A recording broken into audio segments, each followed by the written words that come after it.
Moral and non-moral standards. Ethics came from the Greek word ethos, meaning character or customs. Ethics or moral philosophy is a branch of philosophy which deals with moral standards, inquiries about the rightness or wrongness of human behavior, or the goodness or badness of personality, trait, or character. Ethics is the study of the morality of human acts and moral agents, what makes an act obligatory and what makes a person accountable. According to Solomon, the etymology of ethics suggests its basic constraints. Individual character, according what it means to be a good person. The social rules that governs and limit our conduct. Difference between ethics and morality. Morality refers to human conduct and values, while ethics refers to study of those areas. Moral is the adjective describing a human act as either ethically right or wrong, or qualifying a personality, character as ethically good or bad. Moral versus non-moral standards. What falls outside the sphere of morality is non-morality standards. Moral standards are different because they concern behavior that is of serious consequence to human welfare, that can profoundly injure or benefit people. The conventional moral norms against lying, stealing, and murdering deals with an action that can hurt people.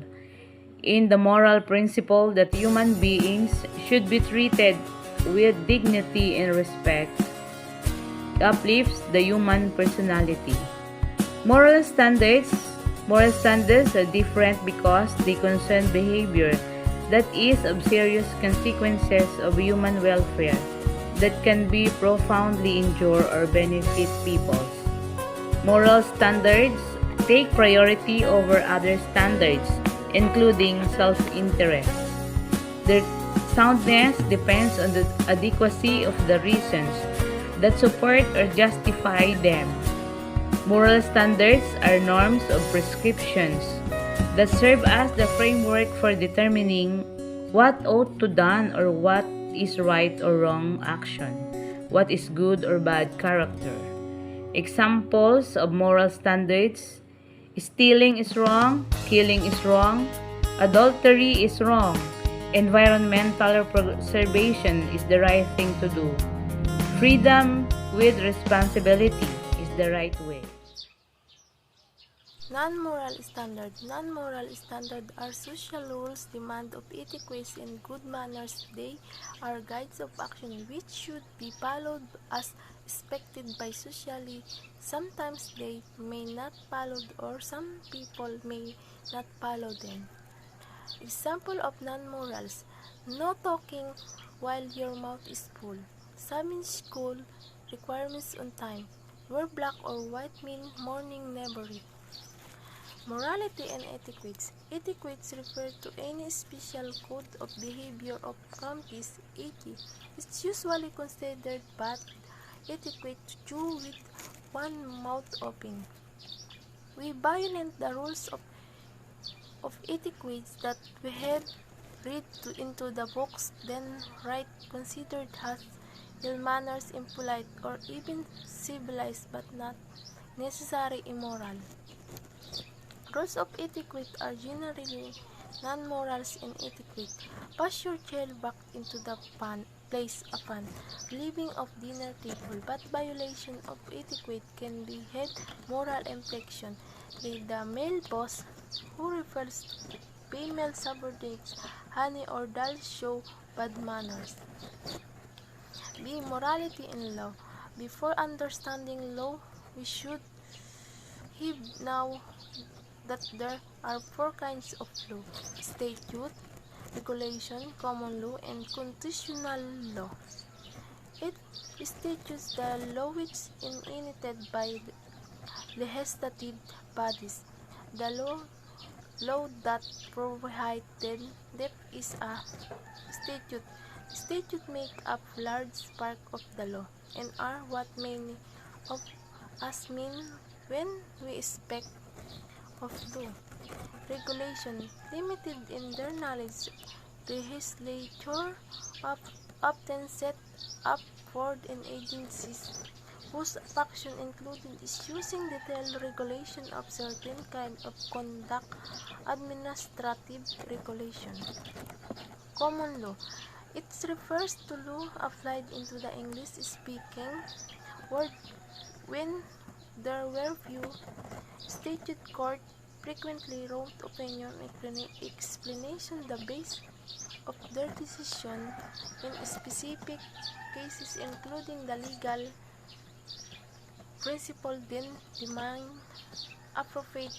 Each of these opinion become a precedent for later decision in similarity cases. Constitutional law. It refers to court ruling on constitutionality of law, any law.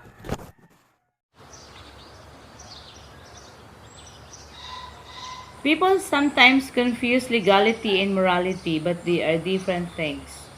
On one hand, breaking law is not always or necessarily immoral. On the other hand, the legality of an action does not guarantee that it is morally right. An action can be illegal but morally right. Example, helping a Jewish family to hide from the Nazis was against German law 1939, but it would have been a morally admirable thing to have done. An action that is legal can be morally wrong. Example, it may have been perfectly legal for the chairman of a profitable company to lay off 125 workers and use three-quarters of the money saved to boost his pay in that of the company's other top manager, but morality of his doing is so open to debate. Professional codes. Somewhere between etiquettes and law lies professional code of ethics. These are the rules that are supposed to govern the conduct of members of a given profession.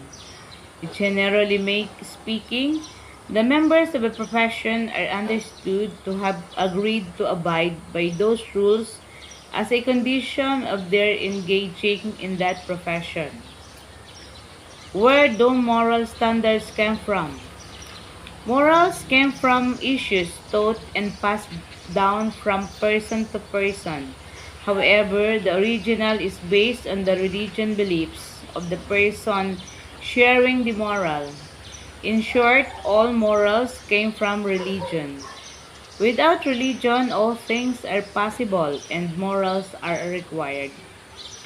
For theists, God is the ultimate source of what is moral revealed to human persons. For non-atheists, God is not the source of morality. Moral standards are based on the wisdom of sages like Confucius or philosophers. Religion and morality. Morality need not rest on religion.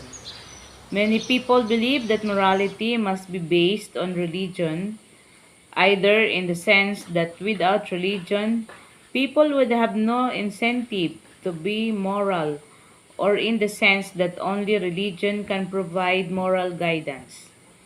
Others contend that morality is based on the commands of God. None of these claims is very plausible.